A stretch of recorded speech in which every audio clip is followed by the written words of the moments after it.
जी students, last video में मैंने आपको बताया था कि हम आपको कुछ एडिशनल डेफिनेशंस करवाएंगे। तो एडिशनल डेफिनेशंस में हम आ जाएँ तो हम सबसे पहले देखते हैं what do you know about species. यानी एक स्पीशीज़ क्या होती है। तो आ स्पीशीज़ इज़ डिफाइंड एज, हम एक स्पीशीज़ की तारीफ इस तरह से कर सकते हैं, a group of organisms capable of interbreeding and producing fertile offspring.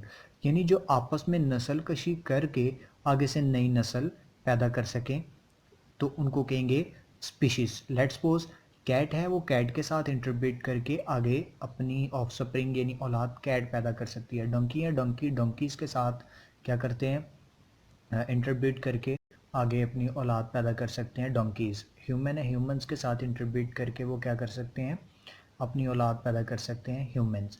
ठीक है, यानी एक ही नस्ल के जब आपस में इंटरब्रीड कर सकते हैं तो दैट इज़ अ स्पीशीज़। तो what is habitat? Habitat means area of the environment in which organisms lives. यानी एक ऐसा एरिया जहाँ पर ऑर्गेनिजम्स रहते हैं, एक ऐसा माहौल जिसके अंदर ऑर्गेनिज्म रहते हैं उसको हैबिटेट कहते हैं। ऐसा माहौल, ऐसा इन्वायरमेंट जिसके अंदर जानदार रहते हैं उसको हैबिटेट कहते हैं। डिफाइन वेजिटेटिव पार्ट, इसकी तो हम पहले भी वैसे बात कर चुके हैं। The part of the plant body which do not take part in sexual reproduction is called vegetative part. यानी पौधे का वो वाला हिस्सा जो सेक्सुअल रिप्रोडक्शन में हिस्सा नहीं ले सकता उसको हम कहते हैं वेजिटेटिव पार्ट। आगे है define reproductive part. Flowers are the reproductive parts of the plant because they take part in sexual reproduction and produce fruits and seeds.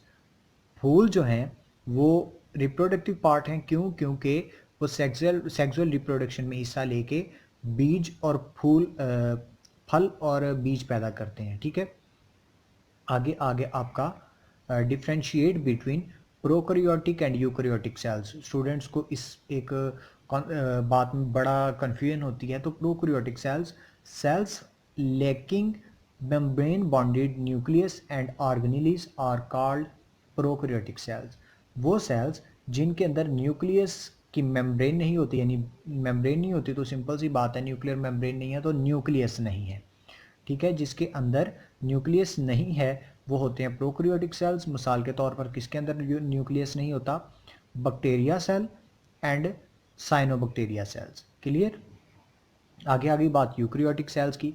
Sales having membrane bonded nucleus, ऐसे सेल्स जिनकी nucleus की membrane होती है, यानी basically nucleus होता है and organelles, और उसके ऑर्गेनेलीज भी होते हैं, तो उसको हम क्या कहते हैं? Are called eukaryotic cells. उसको हम यूकैरियोटिक सेल्स कहते हैं। मिसाल के तौर पर plant cells and animals sales.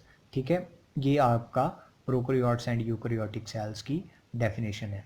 तो स्टूडेंट्स, अगर अभी तक आपने हमारे इस चैनल को सब्सक्राइब नहीं किया तो हमारे इस चैनल को सब्सक्राइब कीजिए और साथ ही बेल आइकन को प्रेस कर दीजिए ताकि हम जो भी वीडियो अपलोड करें आप तक बर वक्त पहुंच सके। शुक्रिया।